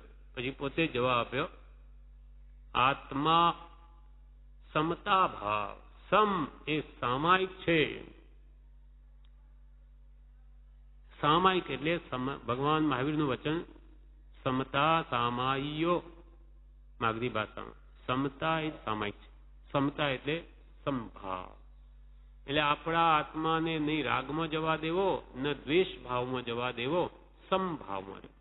રાગના નિમિત્તોમાં તણાવવું નહીં, દ્વેષના નિમિત્તોમાં તણાવવું નહીં, સમતા ભાવ કેળવો, સુખ દુઃખ પ્રસંગમાં સમબુદ્ધિ રાખવી, તે ખરી સામાયિક છે. અને એ સમભાવ ક્યાં રહેલો છે? આત્મામાં. એ કંઈ બહારથી નથી આવતો. એટલે પ્રભુશ્રી પહેલા સામાયિકનું સ્વરૂપ શું એ પહેલા જ બોલ્યા, આત્મા. આત્મા એ જ સામાયિક છે. સમતા ભાવ આત્મામાં જ રહેલો છે, એનો સ્વભાવ છે. એ રાગદ્વેષ કરવાનો એનો સ્વભાવ નથી, આ તો બધો વિભાવ છે. આત્મા સમતા ભાવ સમ એ સામાયિક છે. કોઈ વખતે કહ્યું નથી પ્રભુ કે આ વાત તમે કોઈ વખતે કહી નથી, આ વચન નીકળી ગયું છે. તે સર્વ શાસ્ત્રોનો આત્મસિદ્ધિ આદિ સર્વ સાધનોનો સાર છે. કોઈ વખતે કે મેં આ કહ્યું નથી, પણ આજે આ વચન નીકળી ગયું છે. તે બધા શાસ્ત્રોનો સાર છે. શું? સંભાવ. પ્રભુ કે આત્માને રહેવાનું ઘર કયું? સંભાવ. મોક્ષ પ્રાપ્તિનો ઉપાય શું? સંભાવ. ભગવાન મહાવીર સ્વામી કે જ્ઞાની પુરુષે સમભાવ જ રાખ્યો છે. અનેક દુઃખ ભયંકર આવી પડ્યા, એમને ભોગવા પડ્યા છે, ખીલા ઠોકવા વગેરે મહાવીર ભગવાને, પણ સંભાવ એક એવું અદભુત શસ્ત્ર છે કે એના વડે ગમે તેવા દુઃખ આવ્યા હોય નિવારી શકાય. અને સામા પ્રત્યે દ્વેષ ભાવ નહીં થાય કે મારા કર્મને ઉદય આવું દુઃખ મને સામો જીવ તો નિમિત્ત બને છે, પણ મહારાજ કર્મનો ફળ છે. પૂર્વે જેમ ભગવાન મહાવીરને ખીલા ઠોક્યા, કેમ ઠોક્યા? તો કે પૂર્વમાં એમણે જે વ્યક્તિને કાનમાં શીશુ રડાવેલું તેનું આ ફળ છે. આપણા જ કરેલા કર્મોના ફળ આવે છે, તેમાં બીજા તો નિમિત્તભૂત બને. એટલે આવા જ્ઞાનીઓ જાણે છે કે કંઈ પણ દુઃખ છે તે મારા જ કર્મનું ફળ છે. કૃપાલદેવે કહ્યું, અમે કર્મ બાંધ્યા માટે અમારો દોષ છે. હા, કોઈનો દોષ નથી. અમે કર્મ બાંધ્યા માટે અમારો દોષ છે. હવે કૃપાળુદેવ જેવા એમ કે કોઈનો દોષ નથી, અમે પૂર્વે આવા કર્મ કર્મ એટલે કામો એવા કર્યા, તેનું ફળ અમને મળે છે. અને પ્રભુ શ્રી કહે, પ્રભુ જીવ તો રૂડા છે, પણ આ કર્મ કૂડા છે. જીવ તો બધા પરમાત્મા જેવા છે, શુદ્ધ સિદ્ધ જેવા, સર્વજીવ છે સિદ્ધ સમ, પણ કર્મો એટલે કામો આ જીવ અજ્ઞાન સેવા કરી દે કે આ અનંત સંસાર ઉભો કરી દે છે, દુઃખમાં પડી જાય છે. કૃષ્ણ કે જીવ રૂડા પણ કર્મ કૂડા છે.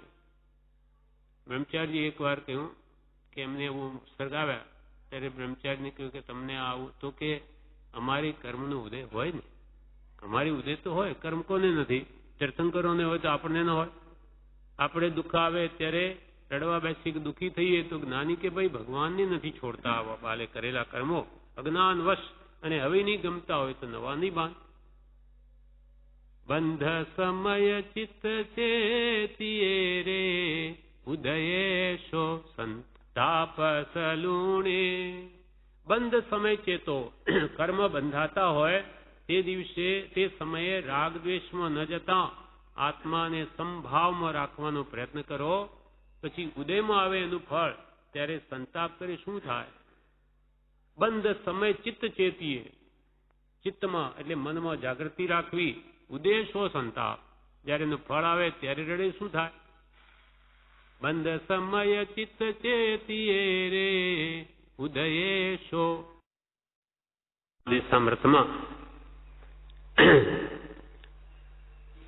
પ્રભુ શ્રી કાર્તિક વદ એકમ શુક્ર 1990 તે દિવસે ઉત્તરાધ્યન સૂત્ર વંચાતું હતું. તેમાં કેશી સ્વામીએ ગૌતમ સ્વામીને પ્રશ્ન કર્યો કે ભયંકર અશ્વ તમને ઉન્માર્ગે કેમ લઈ જતો નથી? આ ઇન્દ્રિયો રૂપી ઘોડા તે તમને કેમ ઉન્માર્ગે નથી લઈ જતા? એમ કેશી સ્વામીએ ગૌતમ સ્વામીને પ્રશ્ન કર્યો.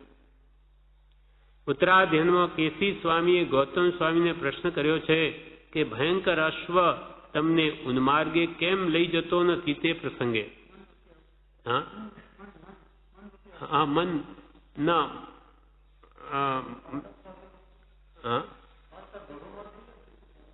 હા એ એમના ટાઈમમાં સંગાડામાં પણ ઉત્તરાધ્યયન સૂત્ર પણ ભલે થયા સંઘાડા એના હતા, પણ મહાવીર ભગવાનના સમયમાં તો એ બી હતા. એટલે એમને પંચ મહાવ્રત અંગીકાર કરાવ્યા ને પછી હા આયુષ્ય લાંબુ હતા. ભલે પાર્શનાથ ભગવાનના સંઘાડામાં દીક્ષા લીધેલી, પછી મહાવીર ભગવાનના ટાઈમમાં એમની પાછા 4 મહાવ્રતના 5 અંગીકાર કરાવ્યા. એટલે કેસી સ્વામીએ ગૌતમ સ્વામીને પ્રશ્ન કર્યો કે ભયંકર અશ્વ તમને ઉન્માર્ગે કેમ નથી લઈ જતો? તેના ઉપર પ્રભુશ્રી બોલ્યા, એક શ્રદ્ધા કરવા યોગ્ય છે કે આ સત્પુરુષે આત્મા જાણ્યો છે તે મારે માન્ય છે. બીજા ગમે તે વિકલ્પો આવે તે ખબર પડે છે તો તે જાણનારો તે સર્વથી જુદો ઠરે છે. તે જાણનારને માનવો. લક્ષ્ય ક્યાં કરવો એ પ્રભુશ્રી બોલે છે કે એક શ્રદ્ધા કરવા યોગ્ય છે કે આ સત્પુરુષે આત્મા જાણ્યો છે તે મારે માન્ય છે. અનંતા સત્પુરુષો કે જ્ઞાની પુરુષો પૂર્વકાળમાં થઈ ગયા, એમણે જેવો આત્મા જાણ્યો, આત્માનું જે શુદ્ધ સહજ સ્વરૂપ છે એ બધા એક સરખું જ જાણ્યું છે. કેમ કે સર્વ જીવ છે સિદ્ધ સમ, આત્માનું જે સિદ્ધ સ્વરૂપ સર્વનું એક સરખું છે. અનંતા જીવોનું તે પૂર્વે થઈ ગયેલા સત્પુરુષોએ જેવું આત્માનું સ્વરૂપ જાણ્યું તેવું જ મને માને છે એવી પહેલા તો શ્રદ્ધા જોઈએ. હું પણ આત્મા છું, પણ કેવો? અનંતા જ્ઞાનીઓનો જેવો હતો તેવો જ. એક શ્રદ્ધા કરવા યોગ્ય છે કે આ સત્પુરુષે આત્મા જાણ્યો છે તે મારે માન્ય છે. બીજા ગમે તે વિકલ્પો આવે તે ખબર પડે છે તો તે જાણનારો તે સર્વથી જુદો ઠરે છે. આપણને વિચાર આવે વિકલ્પો, તે કરનાર કોણ અને જાણનાર કોણ? આત્મા. જ્ઞાન ગુણ કોનો? આત્માનો છે. તો એ જાણનાર કોણ છે? એ તો આવીને જાય. જેમાં બધું દેખાય છે આમ હાલે ફરે બધું ફેરફાર થયા જ કરે, પણ એ જાણનાર જોનાર કોણ? એનાથી જુદો પડે છે. એ વસ્તુ જુદી અને જોનાર જુદો. પ્રભુ કે આ બધું દેખાય પણ એને જોનાર એને જુદો પાડો. બીજા વિકલ્પો ગમે તે આવે તેની ખબર પડે છે. કોને? આત્માને પડે છે. અને તો તે જાણનારો, વિકલ્પોને જાણનારો એવો આત્મા તે સર્વથી જુદો ઠરે છે. તે જાણનારને માનવો. આપણે કૃપાલદેવ આત્મસિદ્ધિમાં કહ્યું, ઘટપટ આદિ જાણતું તેથી તેને માન, પણ જાણનાર તે માન નહીં કહીએ કેવું જ્ઞાન. ઘટ એટલે ઘડો. આ ઘડો છે, આ પટ એટલે આ કપડું છે. ઘટપટ આદિ, આદિ આ પુસ્તક છે વગેરે જાણ્યું. ઘટપટ આદિ જાણતું તેથી તેને માન, કે આ પુસ્તક છે, આ ઘડો છે, કપડું, એ માન્યું, વસ્તુને માની. અને આ કોણે જાણ્યું? આ તો જાણતી નથી. તો જાણનાર એવો જે આત્મા છે, જાણનાર એવો આત્મા, તેને તું માની જ નહીં. વસ્તુને માને પણ જાણનારને માન નહીં કહીએ કેવું જ્ઞાન. આ તારું જ્ઞાન કેવું? વસ્તુને માને પણ જાણનારને નહીં માને. તેમ આ પ્રભુ કહે છે તે જાણનારને માનવો તે સર્વથી જુદો ઠરે છે. સદગુરુએ કહ્યું છે તેવું તેનું સ્વરૂપ છે. મને અત્યારે ભાન નથી તો પણ મારે બીજું કાંઈ પણ માનવું નથી.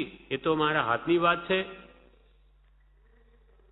પ્રભુ કહે સદગુરુએ કહ્યો છે તેવું જ તેનું સ્વરૂપ છે આત્માનું. મેં તો અનુભવ્યું નથી. તો કે એ વાત તો માન. ભલે અત્યારે મને ખબર નથી સ્વરૂપ કેવું, પણ મારા ગુરુ પ્રત્યે શ્રદ્ધા છે માટે એમણે જેવું આત્માનું શુદ્ધ બુદ્ધ ચેતન ઘન સ્વરૂપ જોયું છે એવું જ મારું છે. એ માનતો ખરો. સદગુરુએ કહ્યું છે તેવું તેનું સ્વરૂપ છે આત્માનું, પણ મને અત્યારે ભાન નથી તો પણ મારે બીજું કાંઈ પણ માનવું નથી. એ તો મારા હાથની વાત છે. માનવું હોય તો એમ દ્રઢ નિશ્ચય થાય તો જે સંકલ્પ વિકલ્પ સુખ દુઃખ આવે છે તે જવા માટે આવે છે. આમ તમારું સ્વરૂપ તો કેવું છે? નિર્વિકલ્પમય છે. એમાં વિકલ્પને સ્થાન જ નથી. આત્મામાં કોઈ વિકલ્પ છે જ નહીં. પણ આ વિકલ્પો સંકલ્પો સુખ દુઃખ વગેરે કર્મને લઈને આવી રહ્યા છે તે જવા માટે આવી રહ્યા છે. એ મારા માં નથી, મારો સ્વભાવ નથી. જેમ પાણી અગ્નિના સંયોગે એટલું બધું ઉષ્ણ થઈ જાય કે આંગળી નાખીએ કે આંગળી બળી જાય. પાણીનો સ્વભાવ તો શીતળ છે અને કેમ આંગળી બાળી નાખી? પણ હવે એ હમણાં એ પોતાના સ્વભાવ વિભાવમાં છે. અગ્નિના સંયોગે એટલું બધું ગરમ અગ્નિ જેવું બની ગયું છે, પણ સ્વભાવ શીતળ છે. તેમ આપણે ક્રોધ, માન, માયા, લોભ આદિ કષાય આદિ ભાવોને લઈને આપણે કષાયમાં અગ્નિમય બની ગયા, સ્વભાવ ભૂલી ગયા, શીતળતાને ભૂલી ગયા. એ પાછું આ બધું મૂકી દે તો પાણી જેમ સ્વભાવમાં કેમ આવે એમ રાગદ્વેષ મૂકી દે તો પોતે ધીમે ધીમે પોતાના સહજ શાંત સ્વભાવમાં નિર્વિકલ્પ દશામાં આવી જાય છે. વિકલ્પો આપણને દુઃખી કરે છે. એટલે પ્રભુશ્રી કહે એમ નિશ્ચય, દ્રઢ નિશ્ચય થાય તો જે સંકલ્પ વિકલ્પ સુખ દુઃખ આવે છે તે જવા માટે આવે છે. વિકલ્પો આવ્યા એ તો જવાના જ. આવ્યા કેમ? કે મેં એવા પૂર્વે કર્મો બાંધ્યા, તે એ કર્મનો ઉદય આવે ને ત્યારે હવે વિકલ્પો આવે છે. હવે એને જોયા કરતો હોય, આવ્યા, આ મને આ વિચારો આવ્યા, એમાં નહીં ભળી જાય તો એ જવાના જ છે. બ્રહ્મચારીજી એક ઠેકાણે કહ્યું છે, ચકલી માથા ઉપર થઈને જાય જવા દેવી, પણ માળો કરવા નહીં દેવો. આવે ઉડે તો જાય, પણ એ માળો કરે તો આપણે તકલીફ છે ને. તેમ સંકલ્પ વિકલ્પ તો પૂર્વે કર્મ બાંધે આવશે જ, પણ એમાં આપણે ભળી નહીં જવું. એ માળો કરવા બરાબર છે. એટલે સંકલ્પ વિકલ્પ સુખ દુઃખ તો આવે તે જવા માટે આવે છે. ભલે બમણું આવે, પ્રભુ કે જે આવે એના કરતા બમણા આવો તો એટલા વિશેષ કર્મ નિર્જર્યા. ભલે બમણું આવે પણ તેને માનવું નથી, મારા માનવા નથી. પણ મારે માનવું નથી એટલી પકડ થવી જોઈએ. અરીસામાં સામેના પદાર્થ જણાય પણ અરીસો અરીસા રૂપ જ છે, તેમ ભલે ગમે તે મનમાં આવે તો પણ આત્મા આત્મા રૂપ જ છે. અહીંયા આપણે બેઠા છીએ, પાછી કાચ હોય, અરીસો હોય મોટો, તો આપણે બધા એમાં દેખાઈએ, પણ એ અરીસાને કંઈ ભાન નથી. આપણે બેઠા તો દેખાઈએ, એને કંઈ રાગદ્વેષ નથી થતો અરીસાને કે તમે હવે મારા અંદર ઝલક્યા એટલે મને આનંદ થયો, તમે જતા રહો મને દુઃખ થાય, કાંઈ નથી. તેમ બધું આખું વિશ્વ આપણા જ્ઞાનમાં ઝલકે છે. સુખ દુઃખના જેવા પ્રસંગો આવે બધું દેખાય, જતું રહે. એમ પોતાના ન માનીને એમાં ઇષ્ટ અનિષ્ટ ભાવ ન કરે તો એ છૂટી જાય છે, એને બંધન થતું નથી. એટલે પ્રભુ કે આવી રીતે રહો તો આત્મા આત્મામાં જ છે, શું કામ રાગદ્વેષ કરો છો? બહુ મુશ્કેલ છે, પણ આ અભ્યાસ કર્યા વગર છૂટકો પણ નથી.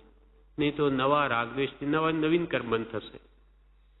અરીસામાં સામેના પદાર્થ જણાય પણ અરીસો અરીસા રૂપ જ છે, તેમ ભલે ગમે તે મનમાં આવે તો પણ આત્મા આત્મા રૂપ જ છે.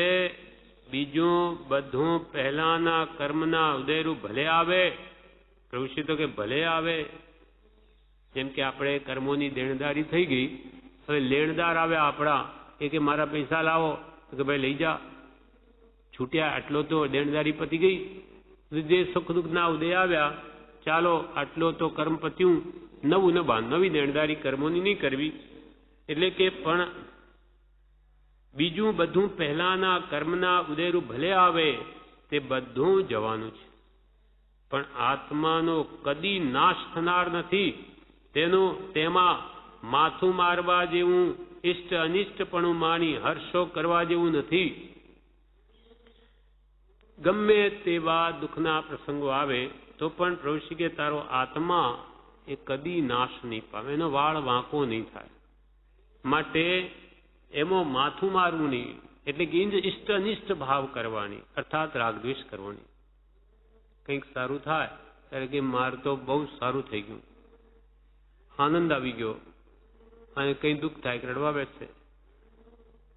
એમ સુખ દુઃખના પ્રસંગમાં માથું મારવું નહીં, અર્થાત તેની ઇષ્ટ અનિષ્ટપણું માની તેમાં હર્ષો કરવો નહીં. આટલી ઉંમર થતા સુધીમાં અનેક સંકલ્પ વિકલ્પ થઈ ગયા, પણ કોઈ રહ્યા નથી, બધા ગયા. પ્રભુશ્રી કે એને આપણને બધાને અનુભવ છે કે આટલી ઉંમરમાં કેટલા બધા વિચારો આપણે કર્યા છે, કઈ જાતના સુખ દુઃખના પ્રસંગો આવ્યા, સંકલ્પ વિકલ્પ થયા, કોઈ રહ્યા છે? આ જ પ્રમાણ છે કે બધું જવાનું. આટલી ઉંમર થતા સુધીમાં અનેક સંકલ્પ વિકલ્પ થઈ ગયા, પણ કોઈ રહ્યા નથી, બધા ગયા. તો નાશવંત વસ્તુની ફિકર શી કરવી? જે જવાનું જ છે, નાશ પામવાનું જ છે, તો એની ફિકર પ્રભુ કે શું કરવી? તો નાશવંત વસ્તુની ફિકર શી કરવી? એની મેળે જ જે નાશ પામવાના છે તેથી મૂંઝાવું શું? જે કર્મો ગમે તેટલા દુઃખ આપે જવાના જ છે, એ દુઃખના પ્રસંગો તો કે છે એમાં મૂંઝાવું શું? મૂંઝાઈ એક નવા બંધા. માટે પ્રભુ કહે ફિકરના ફાકા મારી જવા જેવું છે. ફિકરના ફાકા મારી જવા જેવું છે. ચિંતા સે ચતુરાઈ ઘટે, ઘણે ઘટે રૂપ ગુણ જ્ઞાન. ચિંતા બડી અભાગીન, ચિંતા ચિતા સમાન. ચિંતાથી કંઈ કાર્ય સરતું નથી, એનો ઉપાય કરવો જોઈએ. બાકી તો દુઃખના પ્રસંગ આવ્યા તો એ કોઈ રડવાથી જવાના નથી.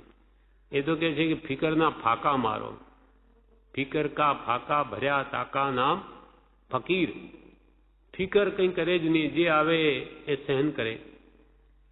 ફિકરના ફાકા મારી જવા જેવું છે. સ્મરણનો અભ્યાસ વિશેષ રાખો. પ્રભુશ્રી કહે સુખ દુઃખ તો સંસારીને આવશે જ. સંસારમાં આ શુભ અશુભના ફળ છે. સુખ દુઃખ એટલે સાતાવેદી અસાતાવેદી, શુભ અશુભ એટલે એ તો આવવાના જ. એમાં તમે રડો કે રાજી થાઓ કાંઈ ફરક પડે નહીં, પણ નવા કર્મ બાંધી લેશો.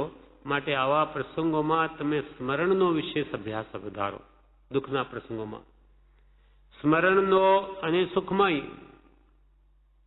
કબીરદાસજી કહે છે સુખ મેં સુમિરણ, दुख में सुमिरण सब करे, सुख में करे न कोय. जो सुख में सुमिरण करे, सुमिरण એટલે સ્મરણ, તો દુઃખ કાય કો હોય? દુઃખ આવે ત્યારે ભગવાન આવે ને સુખમાં સોની સાંભળે કે દાગીણા ઘડાવું, પણ ત્યાંય આવી વૃત્તિ ન રહેતા આવા સત્પુરુષનો લક્ષ્ય આત્માનો ભૂલાય નહીં, કલ્યાણનો, તો દુઃખ આવે જ નહીં. સ્મરણનો અભ્યાસ વિશેષ રાખવો. સંકલ્પ વિકલ્પ આવે કે સ્મરણનું હથિયાર વાપરવું અને માનવું કે ઠીક થયું કે મારે સ્મરણમાં જતું રહેવાનું નિમિત્ત બનવું, નહીં તો પ્રમાદ થાત. ઉડતા કે સંકલ્પ વિકલ્પ આવે ત્યારે એમ માનવું કે સારું થયું કે હવે સ્મરણ ચાલુ કરી દો. આ મૂંઝવે છે ભાવો. તો કે આ હથિયાર સ્મરણનું વાપરવું અને માનવું કે ઠીક થયું મારે સ્મરણમાં જતું રહેવાનું આ નિમિત્ત બન્યું, નહીં તો પ્રમાદ થાત.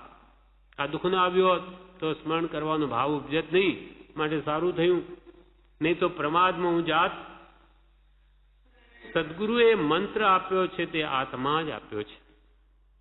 પ્રભુશ્રી કહે પરમ કૃપાળુ દેવે જે આપણને સહજ આત્મ સ્વરૂપ પરમ ગુરુએ મંત્ર આપ્યો છે તે આત્મા જ આપ્યો છે.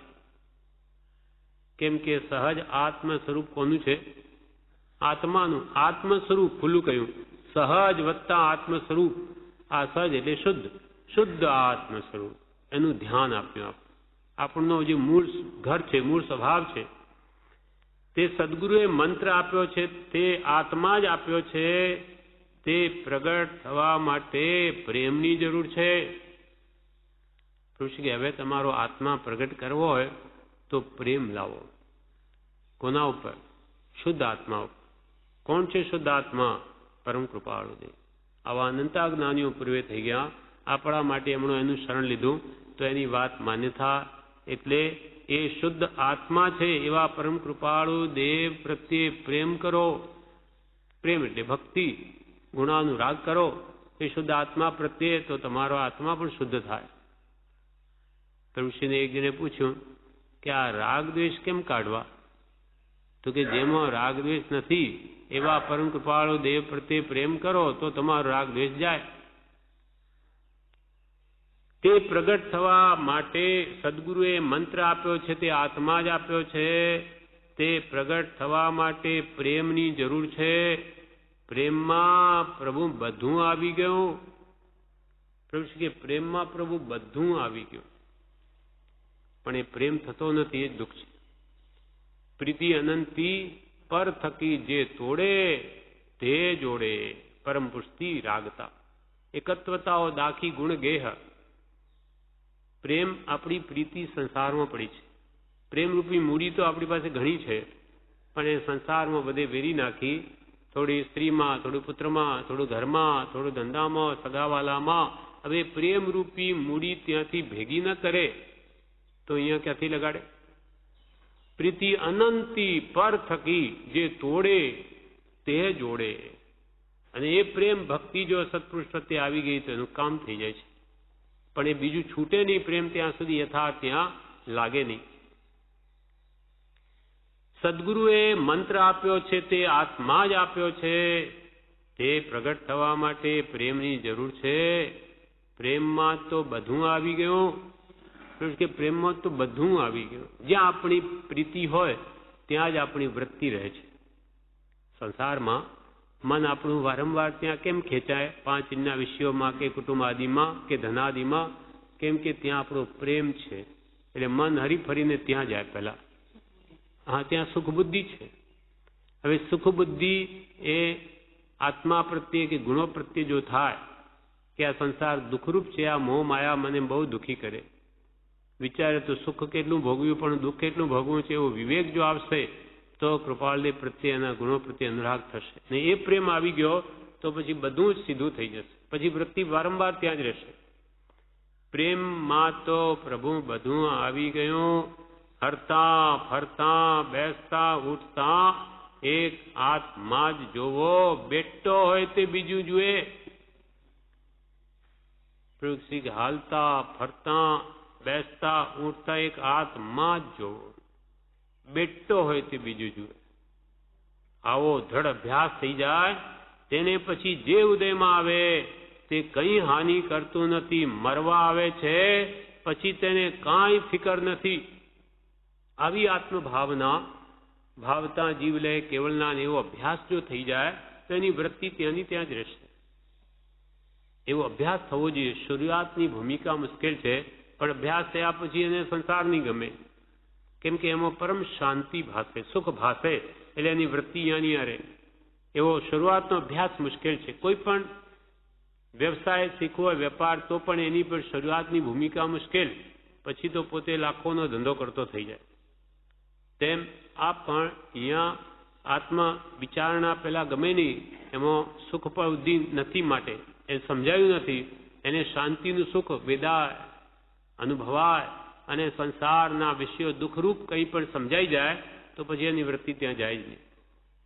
એમ પ્રભુ શ્રી કે હરતા ફરતા બેસતા ઉઠતા એક આત્મા જ જોવો. બેઠો હોય તે બીજું જુએ. આવો દ્રઢ અભ્યાસ થઈ જાય તેને પછી જે ઉદયમાં આવે તે કાંઈ હાનિ કરતું નથી. મરવા આવે છે પછી તેને કાંઈ ફિકર નથી. પોષ સુદ 12 સંમત 1990 તારીખ 28/12/1933 જીવે આજ્ઞા ઉઠાવી નથી. નાનીની આજ્ઞા ઉઠાવે તો એને ધીમે ધીમે બધું સીધું થઈ જાય. બધો રાગ પર પદાર્થનો ઘટી જાય અને સત પ્રત્યે એને પ્રેમ આવે, આત્મ શાંતિ વેદાય. જીવે આજ્ઞા ઉઠાવી નથી. 20 દુહાક સમાપનાનો પાઠ. હે પરમ કૃપાળુ દેવ, જન્મ જરા મરણાદિનો નાશ કરનાર એ પત્ર વીતરાગનો કહેલો પરમ શાંત રસમય ધર્મ એ સામાન્ય કરી નાખ્યું છે. આત્મસિદ્ધિમાં ચમત્કાર છે. કર વિચાર તો પામ, યોગ્યતાની ખામી છે. પ્રભુ શ્રી કે સૌથી ખામી શું રહી ગઈ? કે જ્ઞાની પુરુષોએ જે કહ્યું તે કર્યું જ નથી. એમની આજ્ઞા ઉપાસી નથી, માટે આ બધું દુઃખ ઊભું છે. જીવે આજ્ઞા ઉઠાવી નથી. 20 દુહા, 20 લાખ દુઆ બરાબર છે કે એથી પણ વિશેષ. અને પ્રભુ શ્રી કે 1000 વખત બોલાય તો પણ ઓછું છે, લાખ વગર બોલાય તો પણ ઓછું છે. તો કે ક્યાં સુધી બોલવું? કે જ્યાં સુધી 20 દુહામાં કહેલા દોષો ન જાય ત્યાં સુધી. જ્યાં સુધી અનંત હું તો દોષ અનંતનું એ અનંત દોષ ન જાય ત્યાં સુધી બોલ. તું પરમાત્મા સ્વરૂપ બની જાય પછી બોલવાની જરૂર નથી. એટલે આ દોષોનો એને કંઈ ખ્યાલ આવે કે હું ક્યાં ઊભો છું, મારામાં એકે ગુણ નથી, તો મારું કલ્યાણ કેવી રીતે થશે? 20 દુહા ક્ષમાપનાનો પાઠ, જે ભૂલોની માફી માંગીએ છીએ તે ફરી ભૂલો એવી થાય નહીં, એના માટે ક્ષમાપનાનો પાઠ, અને હે પરમ કૃપાળુ દેવ, જન્મ જરા મરણાદિનો નાશ કરનાર એવો એ પત્ર અને વીતરાગનો કહેલો પરમ શાંત રસમય ધર્મ એ પ્રભુશ્રીએ સામાન્ય કરી નાખ્યું છે. પરમ કૃપાળુ દેવે જન્મ જરા મરણાદિનો નાશ કરનાર એવો ધર્મ બોધ્યો, જે ભગવાન મહાવીરનો મૂળ માર્ગ છે, એ આપણને બોધ્યો આપણી ભાષામાં. તો એનું જીવને હજુ મહાત્મ્ય નથી કે જે આરાધના કરવાથી મારા જન્મ જરા મૃત્યુ સર્વકાળના નાશ પામી જશે, પછી મને કોઈ કાળે જન્મના દુઃખ ભોગવા ન પડે, ગર્ભની પીડા કે બાલ્યાવસ્થાના દુઃખ કે વૃદ્ધાવસ્થાના મરણના કાંઈ જ નહીં ભોગવવા પડે. એવો જે શ્રેષ્ઠ માર્ગ જન્મ મરણથી મુક્ત થવાનો એ બોધ્યો, એ એને સામાન્ય કરી નાખ્યું. અને વીતરાગનો કહેલો પરમ શાંત રસમય ધર્મ પૂર્ણ સત્ય છે એવો નિશ્ચય રાખવો. એ નિશ્ચય હોય તો એ ધર્મને જરૂર આરાધવાનો ભાવ થાય. પણ કર વિચાર તો પામ, વિચાર કરે તો પ્રાપ્તિ થાય. અને આત્મસિદ્ધિમાં ચમત્કાર છે. પ્રભુ કે આત્મસિદ્ધિને જેવી તેવી જાણશો નહીં, એમાં તો ચૈતન્ય ચમત્કાર પ્રગટ કરે એવું છે. છપની શ્રદ્ધા થઈ જાય કે હું આત્મા છું ને હું નિત્ય જ છું, કોઈ કાળે મારું મરણ છે જ નહીં. અને કર્તા પદ ભોગતા પદનો નિર્ણય થાય તો એ પાપ કરે જ નહીં, કેમ કે એના ફળ ભોગવા પડશે. અને સર્વ દુઃખથી છૂટી શકાય એવો મોક્ષ પદ છે. મુક્તિને સર્વ ધર્મો શ્રેષ્ઠ કહી એ મેળવવાનો એને જરૂર ભાવ થાય. ભાવ થાય તો ઉપાય પણ શોધે. અને પ્રભુ શ્રી કે કર વિચાર તો પામ. કૃપાલુ કહે કે શુદ્ધ બુદ્ધ ચૈતન્ય ઘન સ્વયં જ્યોતિ સુખધામ એવો જે આપણો આત્મા, પણ બીજું કહીએ કેટલું કેટલું કહીએ. આ 117 ગાથા તમને કહી દીધી, આ 18મી. હવે બીજું કહીએ કેટલું. કર વિચાર તો પામ. વિચાર કર, અમે જે કહ્યું એના ઉપર, તો તું પોતે જ તે સ્વરૂપને પામી જઈશ. તારો આત્મ સ્વરૂપની શ્રદ્ધા થઈ જશે. નિત્યપણાની શ્રદ્ધાથી સમાધિ મરણ થશે જે વડે. અને કરતા ભોગતા પગની શ્રદ્ધા થવાથી તું ખોટા કર્મ કરીશ નહીં. તારો ભાવ જ નહીં થાય, કેમ કે ફળ ભોગવા પડશે. નરકની ગોદાદીમાં જવું પડશે, આ ધોર પશુનીઓનીમાં જવું પડશે. પણ એ શ્રદ્ધા આવવું જોઈએ, છપ્પનની શ્રદ્ધા થવી જોઈએ. એમાં સમ્યક દર્શન રહેલું છે. અને ચૈતન્ય ચમત્કાર થઈ જાય શ્રદ્ધા થાય તો. એટલે પ્રભુશ્રી કે જીવે આજ્ઞા ઉઠાવી નથી, 20 દુહા ક્ષમાપનાનો પાઠ, હે પરમ કૃપાળુ દેવ, જન્મ જરા મરણાદિનો નાશ કરનાર એ પત્ર, વીતરાગનો કહેલો પરમ શાંત રસમય ધર્મ એ જીવે સામાન્ય કરી નાખ્યું છે. આત્મસિદ્ધિમાં ચમત્કાર છે. કર વિચાર તો પામ, યોગ્યતાની ખામી છે. આ બધા વિચારો કેમ કરતા નથી? તો કે યોગ્યતાની ખામી છે. હજુ એને સત પ્રાપ્ત કરવાની જિજ્ઞાસા જ થઈ નથી. માટે એને મેળવવા માટે ક્યાંથી પુરુષાર્થ કરે? અથવા ત્યાગ વૈરાગ ઉપશમ અને ભક્તિ એ યોગ્યતા છે. એ યોગ્યતા લાવવા માટે એની આકાંક્ષા ઈચ્છા ક્યારે પ્રગટે? તો કે સત્પુરુષના બોધ વડે. એટલે સત્પુરુષનો બોધ જેમ જેમ પડપડ કરશે એના વડે આપણે સમ્યક વિચારના તત્વ સમજાશે. સાચું સત શું ને અસત શું, ધર્મ શું ને કર્મ શું, કેમ સંસારથી છૂટવું અને બંધન કેમ થાય, એ બધું જેમ જેમ જાણવામાં આવશે તેમ તેમ આપોઆપ આ જીવ ખોટાને છોડી દેશે અને સાચાને ગ્રહણ કરી લેશે. એટલે તરવાનો ઉપાય એક જ્ઞાની પુરુષનો બોધ જ છે. અને બોધ વીતરાગતા અચૂક ઉપાય, મિથ્યા માન્યતાઓને હણવાનો એકમાત્ર ઉપાય શું? બોધ.